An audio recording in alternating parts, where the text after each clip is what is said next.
Assalamualaikum warahmatullahi wabarakatuh. Saya Diakesh Nur Fadila dengan NIM 2411016033 dari Kesehatan Masyarakat 2024A. Di sini saya akan membahas tentang studi kasus rumah sakit yang memiliki permasalahan dalam pengembangan organisasi. Studi kasus yang saya ambil di sini adalah Rumah Sakit Islam yang berada di Kota Samarinda. Rumah Sakit Islam di Kota Samarinda ini merupakan pusat pelayanan kesehatan penting di Kota Samarinda dulunya. Tetapi kini mengalami kondisi yang memprihatinkan. Rumah sakit ini tidak lagi beroperasi semenjak tahun 2016 hingga tahun 2025 sekarang. Dan bahkan sebagian besar rumah sakitnya itu sudah terbengkalai. Dan permasalahan ini telah berlangsung selama beberapa tahun, melibatkan berbagai faktor termasuk konflik internal dan masalah perizinan operasional. Di sini saya akan menganalisis masalah pengembangan organisasi rumah sakit tersebut berdasarkan konsep fungsi-fungsi manajemen. Ada perencanaan, pengorganisasian, pengarahan, dan pengendalian. Sebelum masuk ke fungsi-fungsi manajemen, apa sih yang dihadapi rumah sakit Islam ini sehingga ia tidak lagi beroperasi secara optimal semenjak tahun 2016?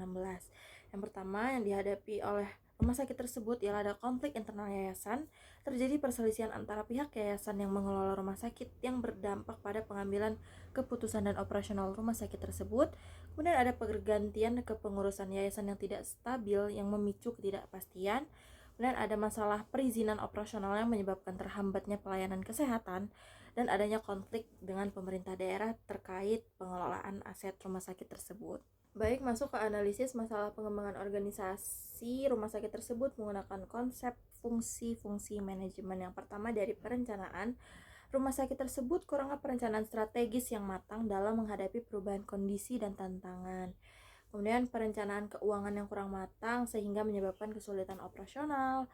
Dan yang terakhir ada kurangnya antisipasi terhadap risiko-risiko yang muncul seperti masalah perizinan. Kemudian yang kedua ada pengorganisasian.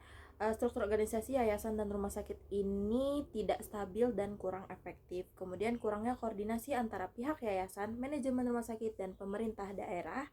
Dan yang terakhir ada tidak adanya pembagian tugas yang jelas karena struktur organisasi yang kurang kokoh. Selanjutnya ada pengarahan atau implementasi, yaitu pemimpinan yang kurang efektif dalam mengatasi konflik internal rumah sakit. Kemudian ada kurangnya komunikasi yang baik antara pihak yayasan, manajemen, karyawan, dan masyarakat.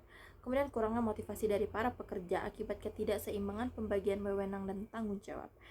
Dan ada pengendalian, yaitu kurangnya pengawasan dan pengendalian terhadap operasional rumah sakit dan pengelolaan aset rumah sakit. Kemudian kurangnya evaluasi berkala terhadap kinerja organisasi rumah sakit dan kurangnya pengawasan terhadap keuangan. Baik, sekarang ada pun rekomendasi solusi yang dapat dilakukan berdasarkan analisis. Yang pertama ada melakukan mediasi untuk menyelesaikan konflik internal yayasan.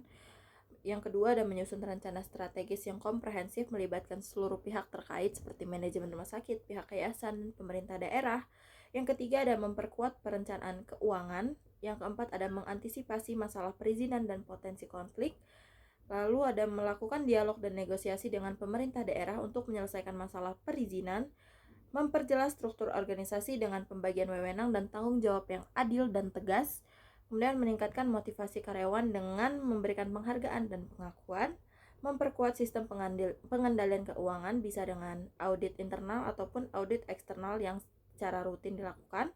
Kemudian meningkatkan pengawasan terhadap kualitas pelayanan dan selalu melakukan evaluasi kinerja organisasi secara berkala untuk perbaikan berkelanjutan.